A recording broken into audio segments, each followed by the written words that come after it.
It's Michelle Joy Phelps, and I'm joined now with the one and only Anthony Yarde. Anthony, it's actually good to see your face, because I know we've communicated back and forth with one another, but it's really good to see your face. Yeah, you too. You too. How you been?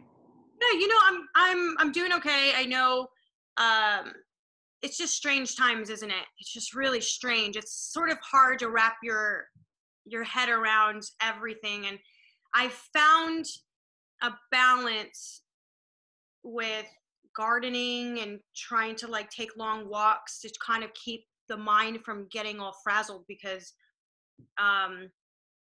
it can do that to you. It starts to feel like a bit of like a nightmare, right? Like you're in like just Definitely. confinement. It's like you can't really go anywhere, but you can't tell yourself you can't go anywhere because it gets to your head. But do you know what I wanted to say before we start? I hope this isn't too personal, but I really wanted to thank you. When I was in the hospital, even after I was out of the hospital, even after that, you have every right to check out, not speak to anyone. Yeah. You completely take this time for yourself and no one would be offended. Mm-hmm. But you reached out to me every single day to make sure that I was okay. And I just want you to know, like, from the bottom of my heart, like, that meant something to me. That really meant something to me. And the more I thought about it, once you're out of all of it, the more I thought about it, I was like, you know what, Anthony, you're a really good guy. Like, you're a solid individual, because no, really, because like I said, you didn't have to be concerned with anything other than what you were going through yourself, but you still took the time out to check on other people, make sure they're okay and they're feeling better. And so I just wanted to thank you for that, because I genuinely took note of that. Trust me. Yeah. Now, when you told me that you was, because literally, when you told me that you was having symptoms or whatever, and you was in hospital, it must have been like, it was around the time where I found out about my dad. So I was just like, it felt like everyone that I knew or people that I'd been in contact with or whatever, it was just spiraling out of control. So when you told me that you had symptoms, I was like, no way. So just checking up on you and saying like, how are you feeling now? Like, how's your breathing, etc.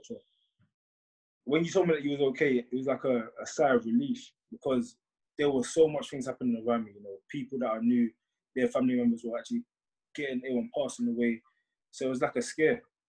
And it's just one of the things, man. It's like a big panic.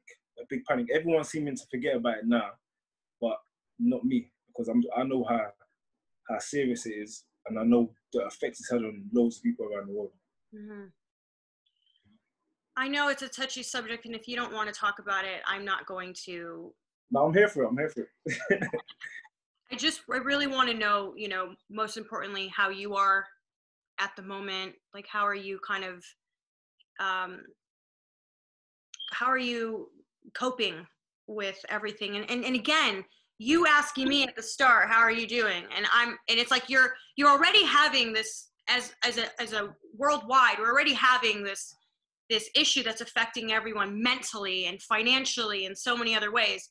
But then on top of that, you throw into the equation that you've lost two of the closest people to you due to this virus. So I honestly, like, my heart goes out to you. Like, how are you kind of handling it all at the moment? I'm good, to be honest. A lot of people have been saying to me that it's okay to be upset, and you don't have to hide behind a smile or things like that. I'm just me at all times, and when I've been upset, I've allowed myself to be upset. When I'm happy, I allow myself to be happy. We had one of the funerals already, which was for my dad, and it was sad, but at the same time, it was joyful.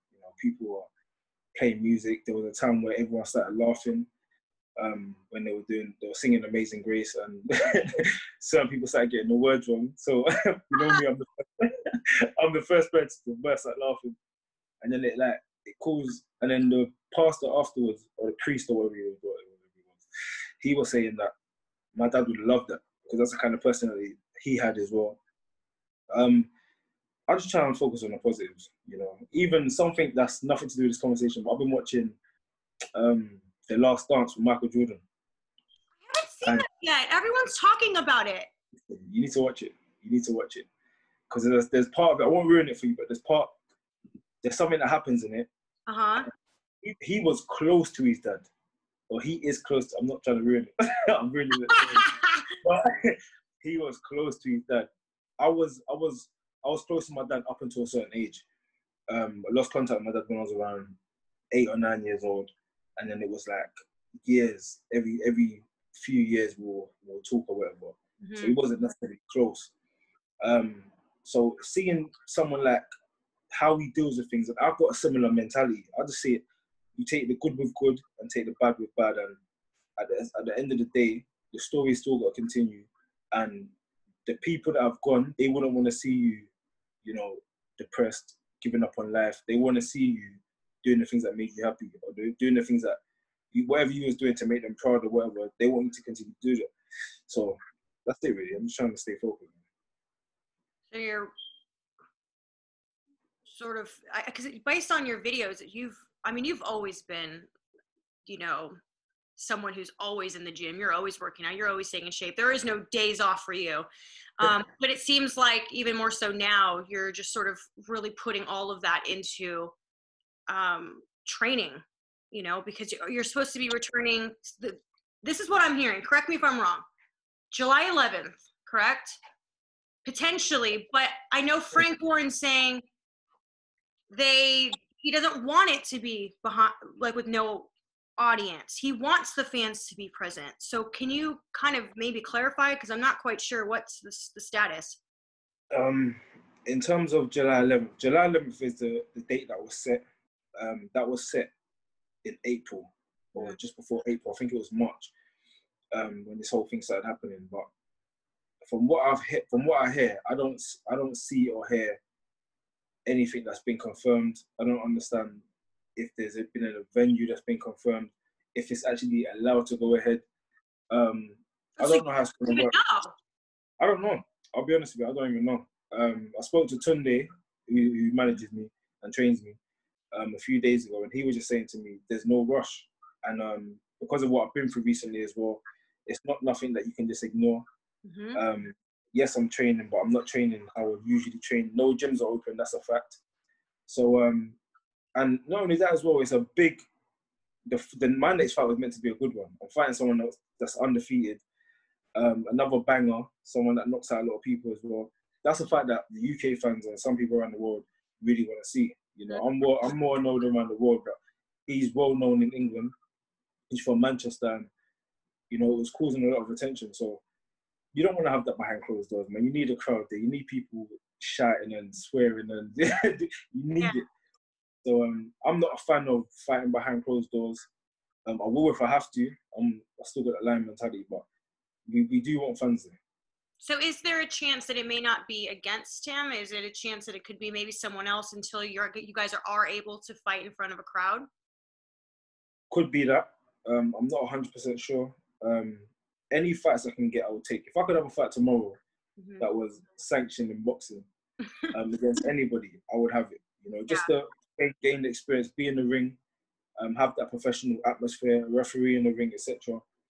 And the seriousness of it, because you can spar as much as you want, but when you're fighting and it's going to go on your record, regardless of who that person is in front of you, it plays a part in the experience. When there's a referee in the ring and it's a serious occasion, it plays a part in the experience. So, you know, someone like Canelo Alvarez, he had over 20 fights under the radar. No one knew about him. Mm-hmm. By the time he was known, he was 30-something and all. Or 30, whatever and all. Same as Deontay Wilder. You know, these guys built their experience behind closed doors. So I'm all for that. If they can get me 3 or 4 opponents within the next 2 months, I'm all for it. Mm-hmm. You know, I was having this conversation with Radio Raheem, and we were asked the question, if a fighter during quarantine comes out of quarantine and they're like, look, we got to fight for you, right? Is a fighter, or is it considered ducking if the fighter decides that they want a tune-up fight before a big fight? Or do you think it's their responsibility during this time to stay ready? I feel like it's a catch-22 because some people live different lives than other people. So some people depend on going to a gym. Some people have a gym that's theirs. Mm-hmm. Some people have a gym built in their garden already. In this scenario, I wasn't prepared. So I haven't got a punching bag. I didn't have no gym equipment. I had nothing. So I was doing nothing. You can't spar. So, and that's the last thing with me, because I know how serious it is. That's the last thing I'm going to be doing, is sparring, because I'm seeing people that I know in the gym and they're touching pads and things like that. Yes, they might not have the virus, but it's easy to spread, you know. And I've been close. It's close to home for me, so I'm a person that's taking it seriously. Yeah, even training. I was going to ask you that, like, even if they say that the laws were that you're able to finally go back out and interact and fight, seeing how deeply it has affected you and your family, does that make you scared? Are you scared to sort of kind of go back out there and knowing that, you know, there is the risk of contracting the virus, because it's really kind of, it's sort of, in my opinion, impossible to avoid. If you're going to go outside at some point, there may be some sort of, you know, contraction.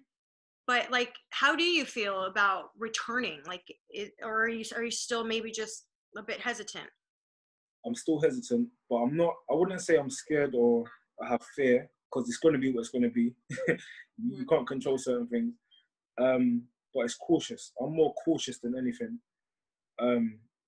Yeah, it's just about taking precaution, man. Being smart and not exposing yourself in a silly way or for unnecessary reasons. Like when I'm training, like when I go for my runs, or I go and get a bike and I go for a bike ride, or I'm roller skating, or doing exercises, that's for my own benefit. You know, that's something that I need to do. Going out and chilling with my brethren or my friends and doing all these things that you don't need to do, it's pointless. That's something you're not going to catch me doing. Mm-hmm. Does that concern you to get back to that point? Yes and no. Like I said before, it's like it's gonna be what it's gonna be, you know. And if you live in fear, sometimes you attract the negativity towards you. And it's not the fact I'm gonna live in fear. It's cautious, and smart. Just like I try to box. I try to box smart. You're not gonna go in there and just, you know, leave your face exposed. You're gonna go out there and try to take the right precaution, and just do the best you can. That's all, really. I just feel like nowadays, it's like, because we can't, like you said, we can't control it. It's sort of like, what can we learn from this, right? And I'm not talking about a new trade and things like that, but like about ourselves, about humanity, about how we go about things. Maybe how, you know, we didn't take into consideration how easy it was to spread a virus or bacteria because we weren't cautious of washing our hands constantly. People weren't, you know, like when someone sneezes, and I know you've seen this in public, they're just like, blah, right? And then like, they don't even try to take their arm up and block it. Like, so I think overall, I hope the lesson in this is to be more sanitary, to understand like what it is, like really kind of think about what it is you're doing before you do it. Do you know what I mean? 100%. And I'm one of them people, because I'm a clean freak, and you would strike me as one. I don't know why. I'm a clean freak, man. Even when it comes to the gym, I wipe down my gear. No one's allowed to use my gloves. Not that everything's mine. And when I use my own stuff, I wipe it down. When I'm in the ring, like Tunde, when he's putting the gum shot in my mouth, I'll make sure he has to go and wash his hands. And I have to see him wash his hands because, listen, but a lot of people. You do go to the gym, right? And I'm thinking about this all now. I'm thinking about this like even when I was back at the gym. I'm like, you know what? At least I do this. I swear I do this. I always wipe everything down with the disinfectant they offer in the room. But I see people getting off their bikes and whatever they're doing and just going out. So like when the person comes in, right, who just sat down, they have no idea what they're sitting in, like a pile of you know, a puddle of like sweat and God knows what, you know? So it does make you have perspective on what you're doing now. A gym is literally the most unhygienic place. That's why they're saying that gyms are going to be one of the last things to reopen. I'm guilty of that because when I'm training, I haven't got time to worry about the person behind me. So when I'm in a boxing gym, it's different because when you're boxing, it's like you're so built on time, and when you're changing exercises, you haven't really got time to wipe anything down afterwards. But when I go to the gym, that's something. When I go to a boxing gym, that's something I'm going to actually pick up on, is cleaning equipment before I go on it. Because before, in a boxing gym, I wouldn't do that. When I go to fitness gyms, it's weird because when I go to fitness gyms, I would wipe things down. And then when I go to a boxing gym, it's just gritty. You're just going to go in there and do whatever you need to do. So it don't make sense, but that's something I'm going to take into consideration as well, that people are nasty. I've seen people sneeze and cough and blow their nose and snot's gone everywhere. You know what? Yeah. When I was leaving England after being sick, and you know, I had early stages of pneumonia and a lung infection. So my lungs, you know, like anyone who has asthma knows that it's like hard to breathe to begin with. So like when it's aggravated, it's sort of like, you know, you're always wanting to kind of cough or whatever. When I was leaving England to come back to California on one of their like, they call them not return flights. What are they? Rescue flights. So they're basically getting people to go back to their home countries, right? So I got on one, and I kid you not, I wanted to, like that feeling, that paranoia of coughing, and everything I had, I'm like, because I'm like, I don't want to cough. I mean, there was only 4 other people, 4 passengers aside from myself on the entire Virgin Atlantic flight. It was insane. Yeah, I mean, I even took video of it. I'm like, it's like ghost town in here. It's really just creepy. But yeah, you get all kind of paranoid now because you're like, God, you don't want anyone to think, you know what I mean? Like you're doing something, you have it, but at the same time, you know, naturally, so some of us are gonna want to cough or sneeze. But it's just be mindful to like cover yourself and not put it out there. Exactly. And another thing as well, I've got bad hay fever. Like in this country, we get hay fever a lot and bad because I don't know if it's pollution or what. But sneezing, the amount of times I sneezed today when I went out, I went out to do some exercise and I was sneezing. And then after a while, it's like people, I remember people across the road looking at me like is he contaminated or whatever? And I just kept putting up my hand saying, sorry. And then, hay fever. But that's the kind of thing that's going to happen. From now on, when you hear someone cough or sneeze or whatever it is, people are going to sprint away from them. And it's like, that's something that we're going to have to slowly get back into as well. Understanding that people just have got common colds. Some people have got allergies. But as you're saying, it's about covering your mouth, covering your nose if you can. Sneeze in your top. I know it's nasty, but sneeze in your top. I've seen people do some foul things, like snot, like this, and throw it on the floor. Like just throw it on the floor. It's nasty. It's just disturbing to think, like, you know, like when you're in Vegas and you see all of those girls that at the end of the night, they can't stay in their heels anymore. And they're just walking the streets, dirty streets, and they see all the bottom of their feet are black, like it looks like they got tar under it because they're just walking the streets, contracting God knows what. And you know, the bottom of our feet, that's why when they do detoxes, it comes through your feet. Did you know that? Yeah. So that's why when they do these detoxes, they pull them out from your feet. Oh, yeah. It's pretty. And all it takes is for one of them girls to step on a pin, cut their foot on glass. They could have all sorts of things. When I see girls doing that, I literally look them up and down. But when they say, it's nasty. But people do it often. Yeah, I know. I always believe if you can't fit a pair of flats in your clutch, right? Like thin flats, and you can't remain the rest of the night in your heels and you don't have any other options, then you shouldn't be wearing heels out. Because you would never catch me dead doing that. In fact, I even feel awkward about walking in hotel rooms barefoot. Yeah, same. Because it's the carpet. It's just, they don't clean the carpet like you think. You don't know what the hell happened on that carpet before you walked on it. All they do is hoover it. That's it. I've seen these people that all they do is hoover. They don't mop. They might mop the bathroom or whatever, but the carpet is one of the most filthy things as well because it holds on to everything. Like people are, yeah. Yeah, I know. You have to think about these things, doesn't it? You're like, man, hopefully people are using a lot more precaution. Hopefully, if if any good comes from this whole pandemic, is that we learn to be better people. 100%. We humble ourselves, become more self-sufficient, pay attention to the things that matter, disregard the things that don't matter. You know, spread love, not hate. That's all we see these days. You know, one thing I learned from this whole situation, yeah, obviously my nan passed as well, a few days after my dad. And what I took from it was taking time to make time for people that matter. Mm-hmm. And when someone's making an effort with you, make effort with them. And it's like, with my nan, I always remembered her. Christmas time, she used to love Christmas and kids. She used to ask for me and my sister all the time. And then when we got older, I knew that she'd been asking to see me and things like that. I didn't make the effort to take time to go and see her. So that was my only, I don't live in regret, but that's the only thing I would say I've learned. That's a lesson I've learned from this whole situation, is take time to appreciate people whilst they're here. And when someone's making effort with you, make effort. So that was my message, my main message to people. That I even put in my group chat I got on WhatsApp, and just there was a picture, like it was something like a list, like 3 good things about your friend or whatever, and it broke out a big conversation. Everyone started telling each other what they appreciate about the other person. Even other conversation came out, what they don't like, and it was such a beautiful conversation that lasted like half the day. So that's the thing that I've taken from it mostly, is to talk while you can. Boy.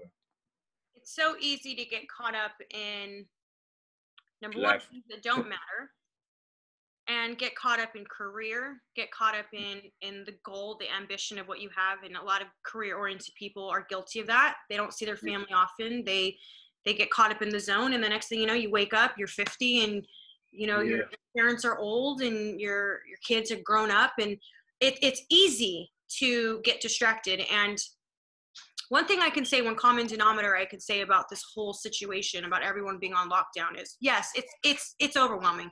People are losing a lot, but like you said, like, we can't fix the situation, but we can adapt. What are we learning in the process of this? You know what I mean? Honestly, like, what are we learning? And the one thing I can say is, man, I haven't spent this much time with my parents in 10 years. Yeah, I've been doing boxing, been doing the boxing thing for 9 years now. And all I do is travel. This is the first time. And you know what? It all made it worth it because I cook every night, or 5 out of the 7 days, I'd say. And I like to cook good meals, healthy, good, hearty meals. And so the other day, it was all worth it when my dad he gets up and he walks away. He goes, you know what? We've been really blessed since you've been back. Because it was like, you know, he's getting spoiled. He's getting all these meals, and mom and dad be taken care of. But it makes me happy because you're right. Like, there are so many things that we need to be grateful for in the present. And 100%. I feel like if you're not recognizing that throughout this, I don't know what can help you. True. No, it's true. Because a lot of people, like with career-driven people like yourself, like me, you're doing things to support your parents financially, or to support the people you love and care about financially. But sometimes the most important thing to them and yourself is time. And the time you spend with them, you know, the effort you make, sharing more experiences together. And that's another thing that I sat down and thought about as well. The reason you want money, or the reason I want money anyway, so you can go and experience extravagant things. You don't need for anything. You're not struggling for certain things, and so you can support your parents financially. But sometimes the most important thing is your time. You know, your love and effort. So again, it's important. Like you're saying about the cooking thing. My mum, she loves cooking for me. She loves cooking for me. It was about 3 weeks ago where she was cooking chicken, and I wasn't hungry. And then she goes, "Well, I cooked for you, so you're gonna eat it." I was like, "Okay, Mom, okay." So food. Sweet. That's her form of like her love language. Yes, exactly. My mom, she loves cooking for her kids. Yes, she loves cooking for her kids. That's one thing she's always loved doing, is cooking for her kids. Mm-hmm. All in all, tell me I know we never had an opportunity to really sort of sit down and kind of talk on a personal level. It's always sort of rush, rush, rush. Yeah. I'm genuinely curious, like, what sparked the love of boxing for you? Like, where did it all begin? Were you in diapers? Did your mama notice you were like hitting something? Like, tell me what it was. Like, was it something, a sign your mother saw, your dad saw that when you were a baby? How did this happen? Do you know what happened? Yeah, this is again, it's one of the things that I don't sit down and think of. But I was never meant to be a boxer ever. I was Really? never meant to. I played soccer.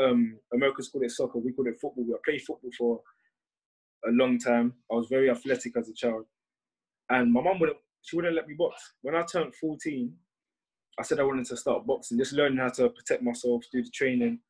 She refused. She said, "No, you're not getting in no boxing ring and punching your head in and all them kind of things." And then when I got to that 15, she let me go to a boxing club that my uncle was running, and then I picked it up so quickly. My uncle was saying to her, "You don't know how talented this guy is. He just knows how to use his hands. I'm teaching him techniques. He's picking up straight away." And then I stopped doing that, went back into athletics, football and things like that. And then I started boxing again when I was like 19. So I'm 28 now. So it's been a short time. And the passion came from life, going through certain experiences, seeing opportunity.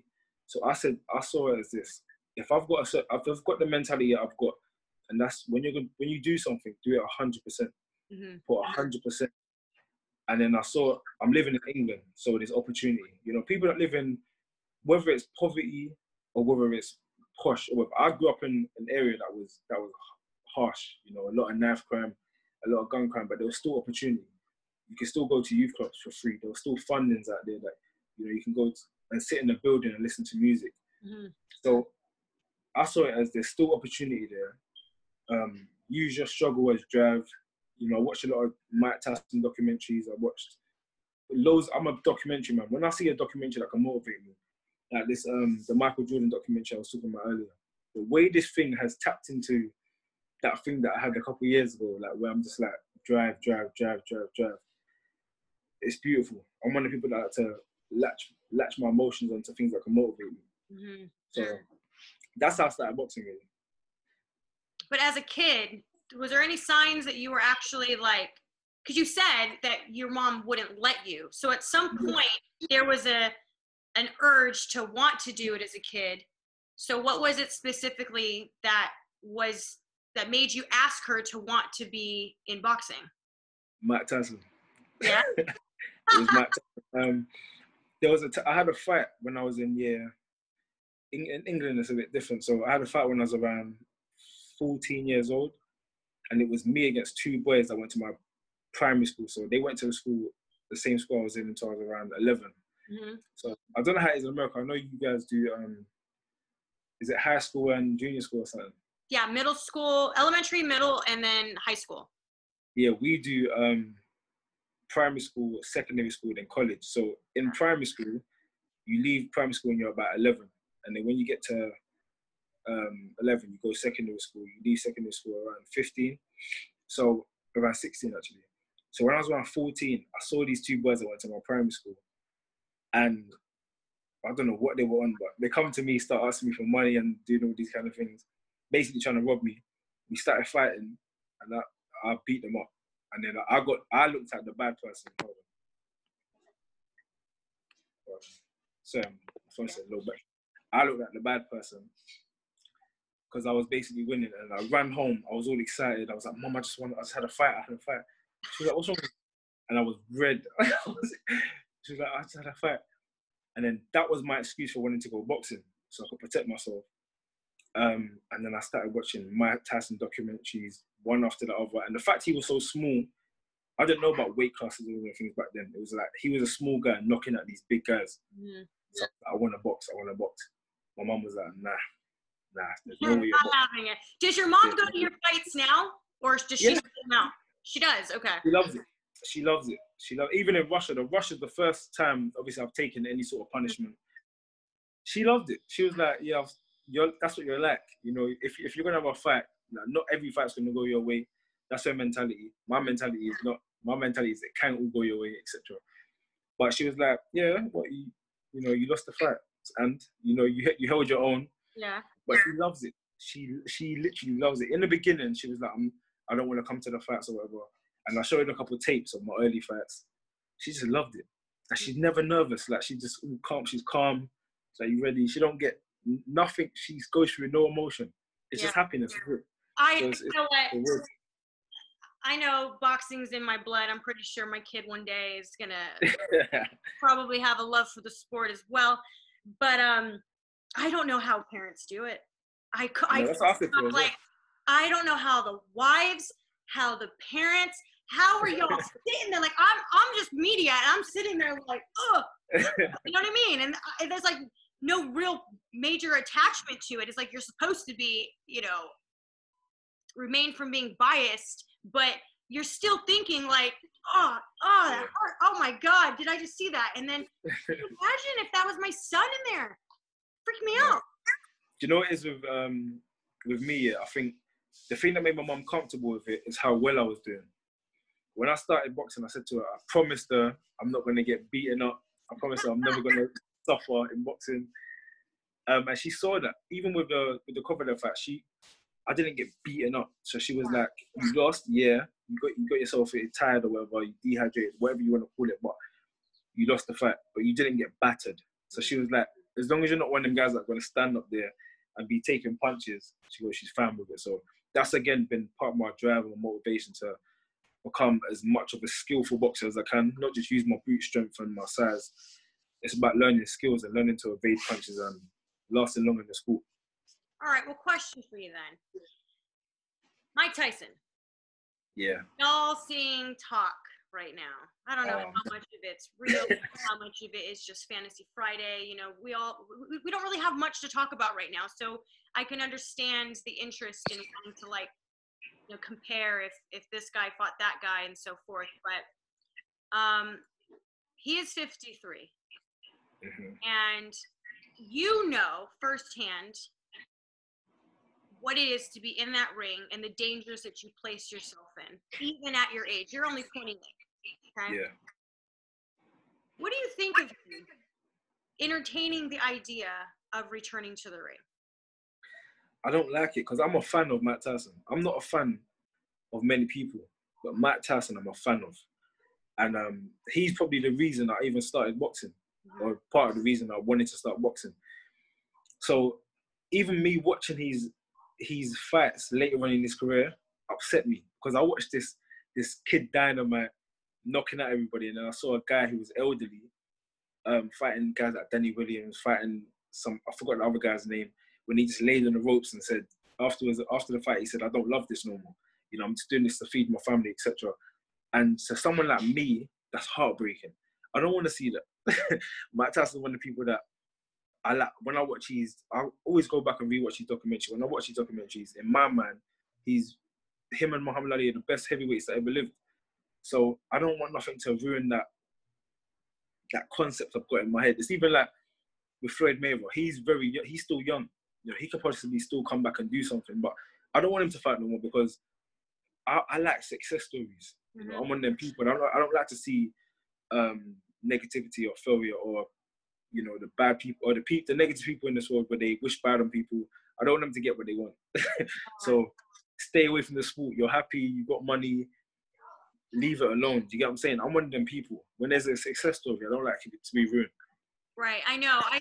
I am concerned with the idea of, you know, at the age, you know, because it's like people are okay with it at the moment, but then if something should happen to him in the ring, then they're like, oh, they shouldn't have allowed this to happen, and exactly who is responsible for sanctioning this fight? And it just it's not a win. I don't see it as a win. And I look, Mike Tyson is Mike Tyson. Like, he's a legend. I don't want to see nothing happen to him. Exactly. And he's 53 now. He's looking dangerous. I even posted one of his videos the other day, but how is he going to take a punch? You know, at the age of 50, they say that so much changes within your body. You know, Oh, I don't know, man. I don't like it. I don't like the idea of it. Then you hear Holyfield, and it's starting to become this thing, and I'm like, oh God, please let this just be quarantine talk. Like, don't let this be real. But I mean, and bare knuckle. Is that what it's saying? Yes, bare knuckle. No. Oh, I'm like, what is? I did a poll, right? Because I kept seeing like everyone was very, they were very receptive. Yeah. Of his return, and I'm like, people aren't being serious, right? So I did a poll, and it said at the time it was like 78% disagreed, and there was like a several thousand votes in there, and I'm like, surely the majority can't possibly be okay with it, like, right? People. That's what I'm saying. There's a lot of boxing fans. Like it can be a brutal sport, and a lot of people that are fans of boxing are bloodthirsty. You know, they like watching fights where there's a knockout. They like watching fights where there's blood and all these kind of things. So they might care about the fighters, but they more care about entertainment. Mm-hmm. You know, they only really care about the fighters that they attach themselves to and that they end up loving, basically. But they still want to see blood and, you know, they want to see knockouts. That's the sport. But me, you can call me a softie if you want. I don't want to see no one get hurt. Mm-hmm. Like, especially a legend like Mike Tyson. Like, nah. I think it's just a different way of looking at it, because you almost think like when guys are younger, they're able to sort of take a punch better. Nobody wants to see somebody's dad in there, like, exactly. You know, honestly, or grandfather in there doing that. Like, it's true. Even that's like, because I mentioned Floyd Mayweather earlier. He's someone to use as a good example. He said in one of his interviews after that, when I think he got hit by a Pacquiao, and he said that his body's different now. Like, the way he took a punch when he was younger and the way he's going to take a punch now, there's a difference. Like, your body reacts different. I don't know if it's the thickness of your skull or your cartilage. I don't know. I'm not a scientist, but it definitely has a difference. It has some sort of impact on the way you take a punch more than what you give. It's like, what's his name? George Foreman. Yeah. When he fought when he was older, he said the same thing. He came back as an elderly man, won the belt again or whatever. But he said every time he got hit, it hurt him in a different kind of fashion, different way. And that has to come down to age. Mm-hmm. Canelo has shown interest in your weight class. Yes. What did you make of his performance against Kovalev, and how do you reckon he'll do it with the rest of you? You know what? Again, I thought, and this is no disrespect to Kovalev, I've been in there with him. Because of how quick the turnover was, Kovalev even said it in the fight afterwards. He said that he had no time to recover after the fight with me. I thought Canelo was going to knock him out earlier, because I know what it is with boxing. Boxers have to make weight. When you're coming out of one fight and you're going straight into another fight, you have to go straight into camp. And Canelo's a dangerous guy. You know, he has no weight to lose. He can go in there fully hydrated, full throttle. So I thought it was going to be a quicker job. In my opinion, Kovalev was winning on points before he got knocked out. So I was impressed with Kovalev's performance. But Canelo, again, he's probably the biggest name in boxing right now. Probably the pound for pound the best, in my opinion. I think he does good in the division. He does good in any weight division he goes to. I would love to have that fight. I know some people say, "Oh yeah, you're crazy. You lost to Kovalev, etc." Experience plays a big part. Styles make fights also, and people best not forget. I went to Russia. I went to Russia where it was hostile. Where they said they lost my my suitcase, so I had no suitcase for 2 days. There was loads of things. No excuses. I'm one of the people, but if Canelo offered me the fight tomorrow, I'll take it. That's good to know. It's by the sounds of it. I know Bivol's trying to throw his hat in. I know that Callum Smith was doing the same. From my understanding, Billy Joe Saunders had the fight before. Yes.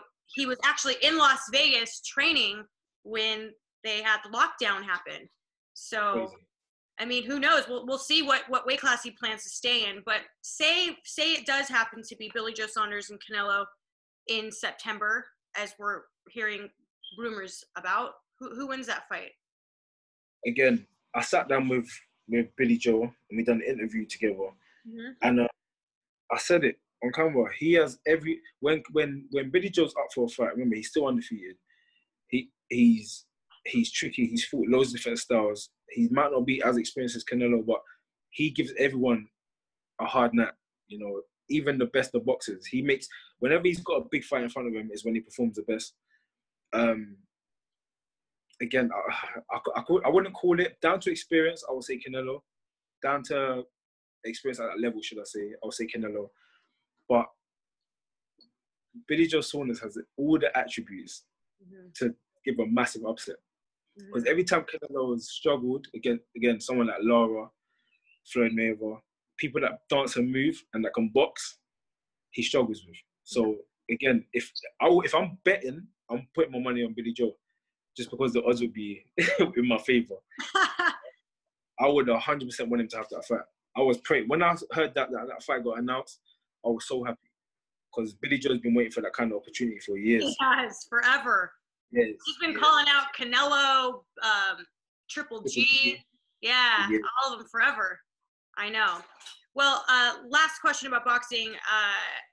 If you had to choose, who's it gonna be? Is it gonna be Tyson Fury or Anthony Joshua? Don't sit on the fence. No.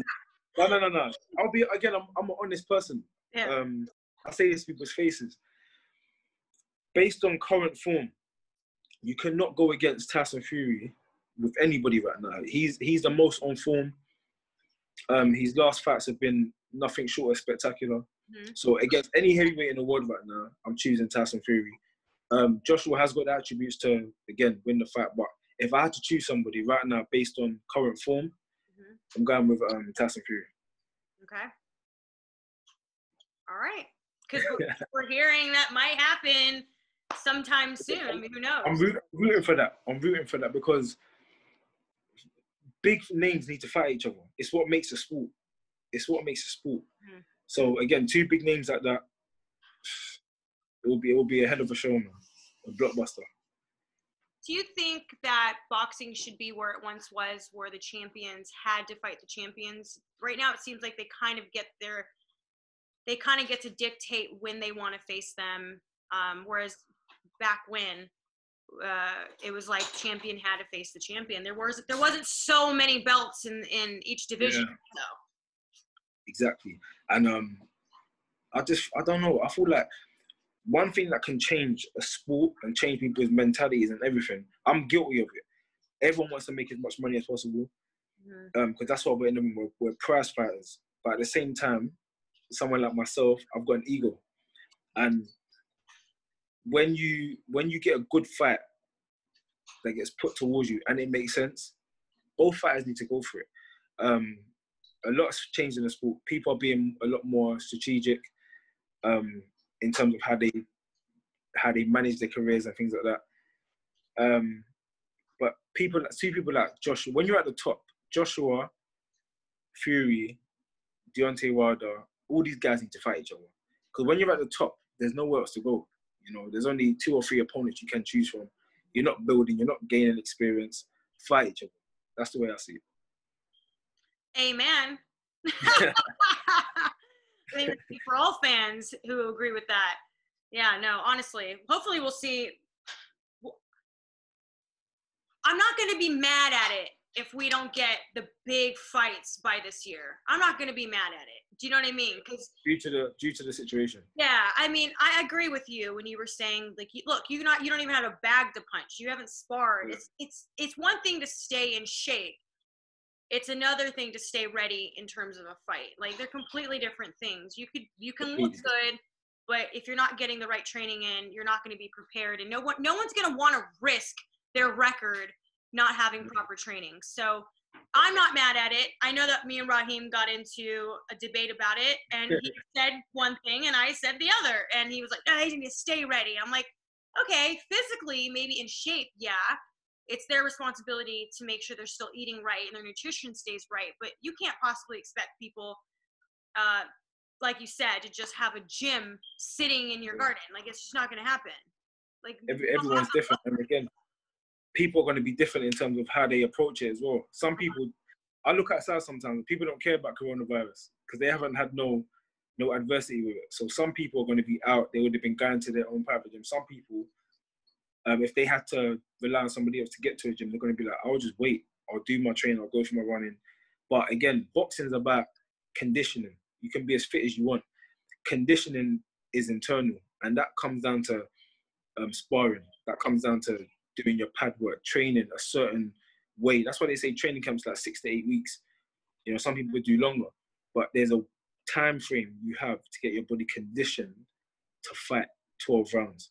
That's a difference between going out there and having a little street fight for 3 minutes. It's completely different. Completely different. You know what? Thank you for sitting with me, talking with me. Yes, anytime. Opening up, and you know, I think I can say on behalf of the fans that our hearts are with you. We are rooting for you, and you know what? More than anything, I just hope that we all stay safe. We all come out better people. We all show each other more love and not hate. You know, because no matter what, even this video, there's going to be somebody writing something negative, even though there was nothing negative to say. I just hope that all in all, we start to see life differently through what we're all collectively going through. One thing I've realized, even in something as serious as this that's happening now, some people you have no control over. You know, there's still people, even though I'm going through, or I was going through, or whatever, a tough time, there were still people on my page saying nonsense. Do you get what I'm saying? So it's like, it's crazy. So it's like, if you focus on them kind of people, or let them kind of people have an effect on your emotion, you'll fall to the bottom of the bucket straight away. So sometimes it's about just ignoring and understanding that PYP, everyone has their position to play. There's some people that are just negative. The nature is negative. There's nothing they can do about it. Yeah, just energetically, they're wrong. Yeah, it's energy. So no matter what we do, sometimes there's people that are going to find the negative in something. So I just don't pay them no attention. I'm just baffled. Like, who would even write something negative, especially with everything going on? But let's see. Let's hope. And you know what? I hope to see you soon. I'm hearing that there's the possibility, like we were talking about, in July and August. And hopefully media will be able to attend at that point. But if not, until then, it's good to see your face. Thank you very much again for just being who you are, just being you. And you too. We need Michelle Phelps. We need Behind the Gloves. Same way we need the fighter. So keep doing what you're doing. All right. Thank you. And I appreciate your time. And we'll stay in touch, obviously. Definitely. All right. Sweet. Bye, fight fans. Hey Fight fans, it's Michelle Joy Phelps. If you haven't already subscribed to our YouTube channel, make sure you do so by clicking this icon right here, or else